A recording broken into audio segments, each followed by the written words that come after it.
We're speaking with Texas Congressman Jeb Hensarling, the chairman of the House Republican Conference. He's also co-chairman of the so-called Debt Supercommittee.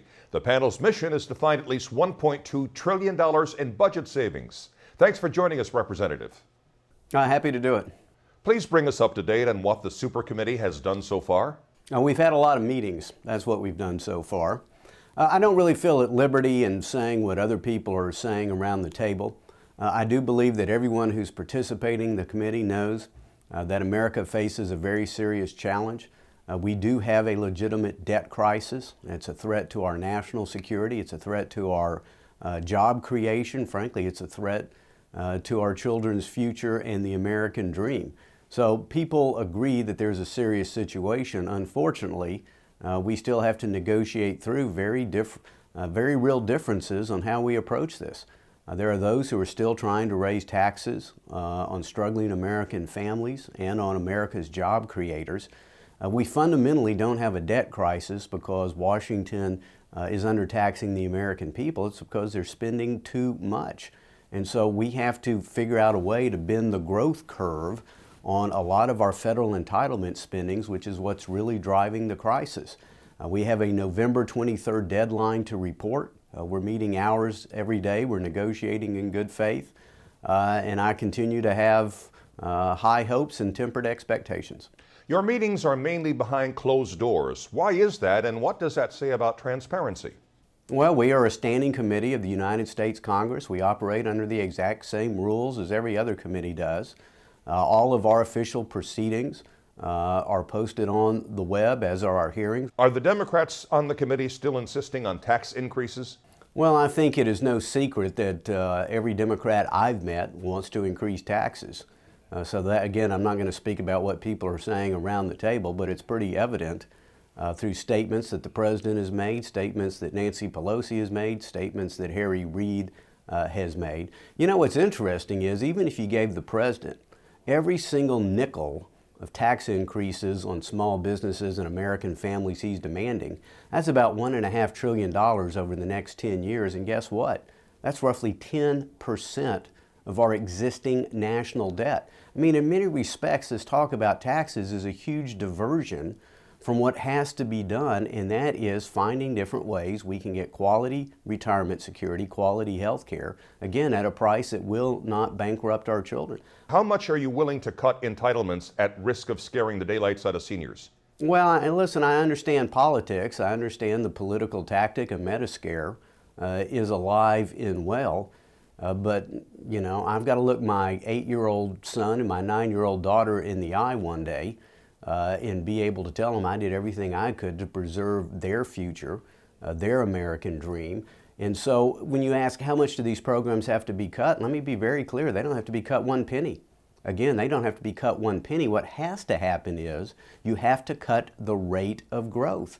You cannot have programs that are growing at 5 and 6 and 7% a year when great economic growth might be 3%. You cannot spend money you do not have. Otherwise, you're borrowing from future generations. So again, you know, it's kind of misleading in some respects to say cut. Our Republican budget that we put forth will solve the problem. It will make these programs solvent. And guess what? Medicare, Medicaid, and Social Security will grow each and every year under our budget. But we have a different system that we think allows there to be quality health care and quality retirement security for seniors, again, at a price that doesn't bankrupt our children. Representative Hensarling, you've said pretty much from the outset that you want to overhaul the tax code. Are your panel colleagues, including Democrats, amenable to that? Well, I would say this much. Relatively speaking, there seems to be greater interest and perhaps a greater ability to work on business entity tax reform. I would hope that we could look at the economy and get desperate enough to actually do something that would be helpful. We should make our tax code fairer, flatter, simpler, and more competitive. Now, I'd like to do it for the entirety of the tax code. I'd like to pick up the Internal Revenue Code, pick it up by its roots, and throw it into the nearest trash can.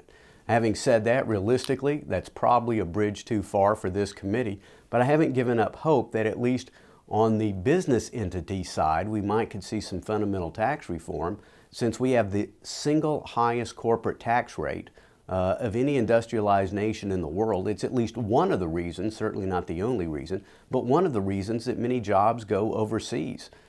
It would help and also by making the tax code fairer, flatter, simpler, and more competitive, we'll bring in more tax revenue. I want more tax revenue. I just want to raise it through pro-growth policies.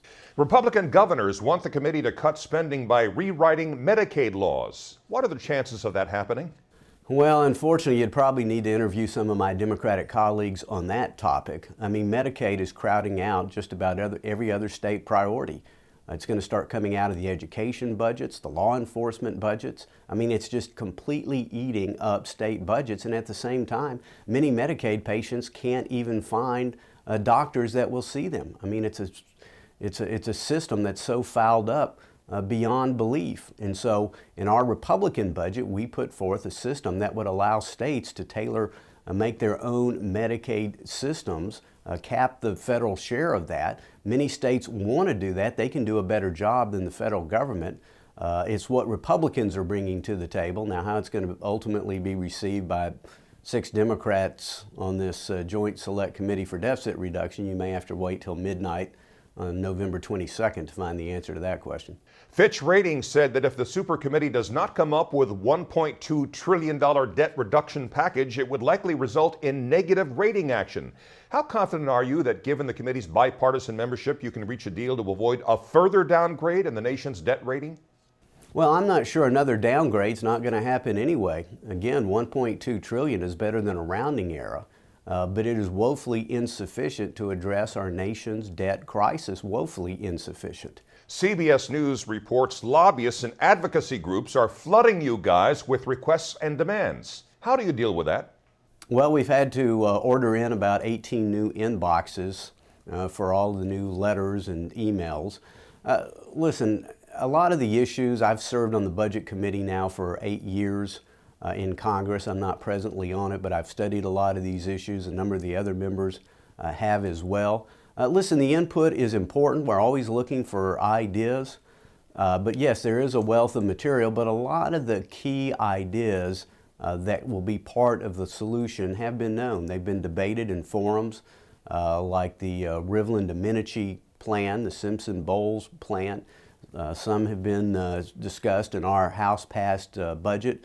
So there's a few new ideas out there, but not necessarily many of them.